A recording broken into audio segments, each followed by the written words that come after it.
Bonjour, bonjour. On parle de contrôle en ce moment. Et donc, je voudrais voir avec vous expliquer un petit peu ce qu'est une personnalité contrôlante et d'où ça vient.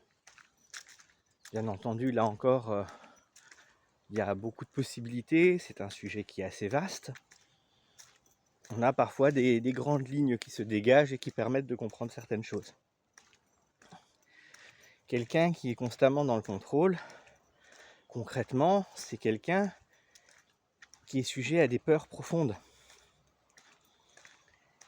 Et la manière de gérer les choses, donc de contrôler son environnement à tous les aspects, c'est pour justement éviter au maximum tous les dangers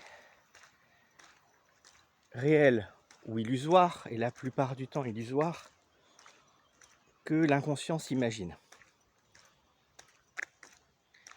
Donc le contrôle, le besoin de contrôle, le fonctionnement de contrôle est un mode de survie, comme toujours au niveau des différents types de personnalités.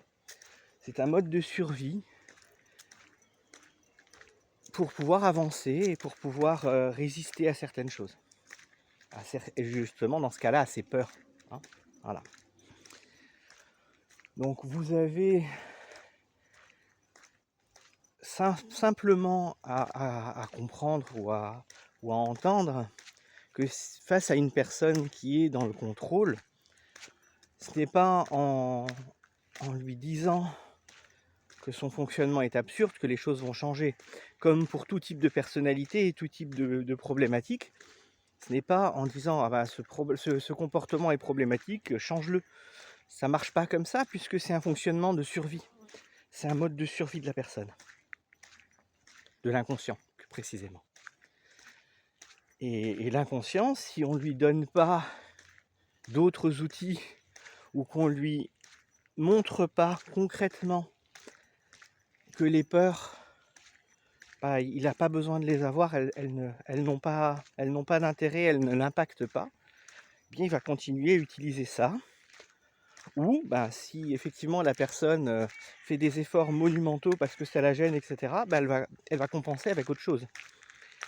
Donc c'est pas forcément le résultat escompté non plus, puisque tant que la problématique de fond, la peur ou l'événement ou les événements n'ont pas été réglés, ça continuera de cette manière-là.